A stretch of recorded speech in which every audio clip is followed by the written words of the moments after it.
Hello, നമസ്കാരം. യൂസുഫ് മമ്പാട് എന്ന യൂസുഫ് അലി. ഞാൻ മമ്പാട് പഞ്ചായത്തിലെ തോട്ടിൻ്റെ അക്കരെ മഹലിൽപ്പെട്ട ആളാണ്. അവിടെ നടത്തുന്ന റബീഉൽ അവ്വലിൻ്റെ പരിപാടിയിലേക്ക് പാചകം തയ്യാറാക്കുന്ന കാഴ്ചയാണ് ഞാൻ ഇവിടെ കാണിച്ചു തരുന്നത്. കണ്ട, ഈ മഹലിൽപ്പെട്ട എത്ര ആൾക്കാരുണ്ടോ അവർക്കെല്ലാം ഓരോ പൊതി വീതം. ഒരാളാണെന്നുണ്ടെങ്കിൽ ഒരു പൊതി, 10 ആളുണ്ടെങ്കിൽ 10 ആൾക്കും 10 പൊതി രൂപത്തിൽ കൊടുക്കാൻ വേണ്ടി തയ്യാറാക്കപ്പെടുന്ന ബിരിയാണിയാണ് ഇത്. കണ്ടോ, 11 മണിയോടുകൂടെ വിതരണം നടത്തുന്നതാണ്.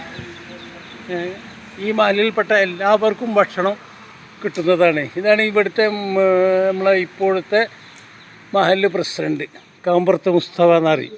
ഈ രംഗങ്ങളാണ് ഞാൻ കാണിച്ചു തരുന്നത്. കണ്ടില്ലേ, ഇതൊക്കെ നമ്മളെ പണ്ടാരികളാണ്. കണ്ടില്ലേ, അതാ കണ്ടോ, ഇവരൊക്കെയാണ് ഇതൊക്കെ കൈകാര്യം ചെയ്തുകൊണ്ട് സംഭവം നടത്തുന്നത്.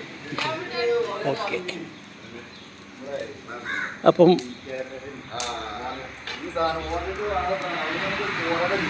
ശരി, തൽക്കാലം ഞാൻ നിർത്തുകയാണ്. ഓക്കെ.